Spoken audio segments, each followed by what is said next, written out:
تو مجھے میرے بچے اکثر کرٹیسائز کرتے ہیں جب میں کہیں جاتی ہوں اور کوئی بات اکھڑی سی ریسیپشنسٹ کھڑی ہوتی ہے اور وہ بیچاری پتہ نہیں کس بات سے دن کی ستائی ہوئی کھڑی ہوتی ہے، اور میں اس سے بڑی اچھی طریقے سے بات کرتی ہوں اور میں مسکرا کے اس سے بات کرتی ہوں، تو میرے بچے بعد میں مجھے کہتے ہیں کہ اتنی وہ کھڑوس سی تھی اور آپ نے اتنی اچھی طریقے سے اس سے بات کی، why do you do that, why you so nice.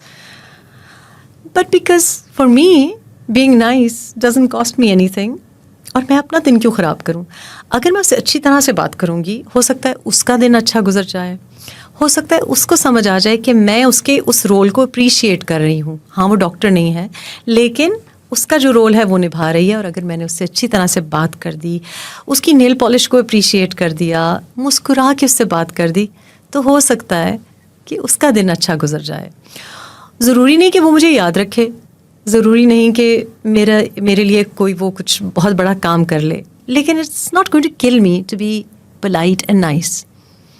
اسی طرح یہ بھی ممکن ہے کہ وہ بھی آگے سے اکھڑی بول رہی ہے، میں بھی اس سے ذرا ایروگنس سے بات کروں، روڈلی بات کروں. بٹ اگر میں اچھی طرح سے بات کروں گی اور اس نے آگے سے روڈلی جواب دیا، تو میرا موڈ تو میرے کنٹرول میں ہے اور اس کا موڈ اس کے کنٹرول میں ہے. میں اپنا موڈ کیوں خراب کروں اگر کوئی روڈ ہے یا اکھڑے ہوئے موڈ میں ہے؟ تو ایوری انٹریکشن میٹرز. ایکچولی آپ کی ایک مسکراہٹ، آپ کا ایک انکریجنگ ورڈ ہو سکتا ہے کسی کی زندگی میں ایک وہ بریتھ آف فریش ایئر ہو، ایک وہ ویل ڈن ہو جو اس کو گھر سے نہیں ملا، شاید اس کو آفس میں نہیں ملا.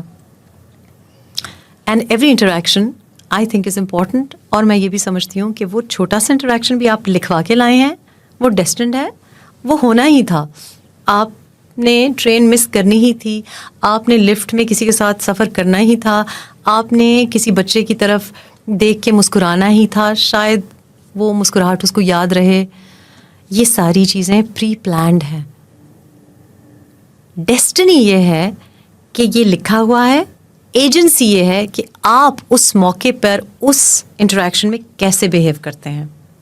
اسی طرح کچھ لوگ آتے ہیں ہماری زندگی میں اور ہمیں دھوکہ دے کے چلے جاتے ہیں، فریب کرتے ہیں، ہم سے بے وفائی کرتے ہیں، ہمارے خلاف پلاننگ کرتے ہیں، ہمیں تکلیف دے کے جاتے ہیں. یہ 6 مہینے کا بھی وقت ہو سکتا ہے، یہ 6 سال کا بھی وقت ہو سکتا ہے. کچھ لوگ ہماری زندگی میں آتے ہیں، چلے جاتے ہیں، اللہ کو پیارے ہو جاتے ہیں. کچھ لوگ آپ کو نوکری دیتے ہیں، کچھ لوگ آپ کو نوکری سے نکال دیتے ہیں. آل دیز تھنگس، یہ جو ریلیشن شپ ہے یہ بھی یہ نہیں ہے کہ جی یہاں شادی ہوئی اور فیلئر ہو گیا. نہیں، یہاں نوکری ملی لیکن سسٹین نہیں کر سکے، یا یہاں آپ نے کوئی پروجیکٹ شروع کیا اور وہ پروجیکٹ نہیں ہوا، کوئی بزنس اسٹارٹ اپ کیا اور کوئی دھوکہ دے کے آپ کو چلا گیا. All these relation ships also have meaning. اور یہ بھی ڈیسٹنی ہے، یہ بھی ہونا ہی تھا. اور کیوں ہونا ہے؟ یہ ناکامی نہیں ہے. ایک مسکراہٹ بھی آپ کو کچھ سکھا جاتی ہے، اور 6 مہینے کا کسی کے ساتھ کوئی پروجیکٹ پہ کام کرنا، 6 سال کسی رشتے میں گزارنا، اور اس کی جو دنیا جس کو ناکامی کہتی ہے، فیلئر کہتی ہے، it's actually a very important learning, a time for learning, کہ آپ نے اس وقت میں کیا سیکھا. کچھ لوگوں کو بات ذرا جلدی سمجھ آ جاتی ہے، کچھ لوگوں کو زیادہ دیر لگتی ہے.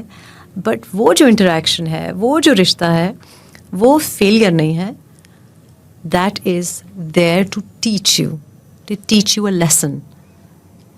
And we are meant to accept it as such. Again, Hare faith system میں آپ کو بتایا گیا ہے کہ جو کچھ بھی آئے زندگی میں تو یہ مت کہیں کہ یہ مشکل نہ آئے، بٹ ٹرائی ٹو انڈرسٹینڈ کہ اس کا میننگ کیا تھا، یہ آپ کو کیا سکھانا چاہتا تھا. اس طرح سے میں سمجھتی ہوں کہ وہ لوگ جو آپ کی زندگی میں آپ کو لگتا ہے کہ آپ کے ساتھ بڑے برے تھے، ولنس تھے آپ کی کہانی میں، ایکچولی آپ کے محسن ہوتے ہیں. بیکاز آپ کے اوپر مشکل وقت ان کی وجہ سے آتا ہے اور آپ اپنے پیروں پہ کھڑا ہونا سیکھتے ہیں. جو لوگ آپ سے بڑا پیار کرتے ہیں، جو آپ کو بڑا پروٹیکٹ کرتے ہیں، جو آپ کا بڑا خیال رکھتے ہیں، وہ آپ کو موقع ہی نہیں دیتے کہ آپ ایکسپلور کر سکیں کہ آپ میں اور کیا اسٹرینتھس ہیں. تو جو ناکام رشتے ہیں, ناکام پروجیکٹس ہیں, وہ ایکچولی آپ کو زیادہ, جیسے اقبال کا کہنا ہے کہ اونچا اڑانے کے لیے ہے. تو کوئی بھی چیز ناکامی نہیں ہے. ہاں یہ بہت ضروری ہے کہ آپ بار بار وہ غلطی نہ کریں اور اپنی غلطی کو سدھاریں, اپنے آپ کو سدھاریں. اس سچویشن میں سے آپ لرن کریں کہ میں اب یہاں سے کیسے نکلوں, کیا کروں آگے جا کے.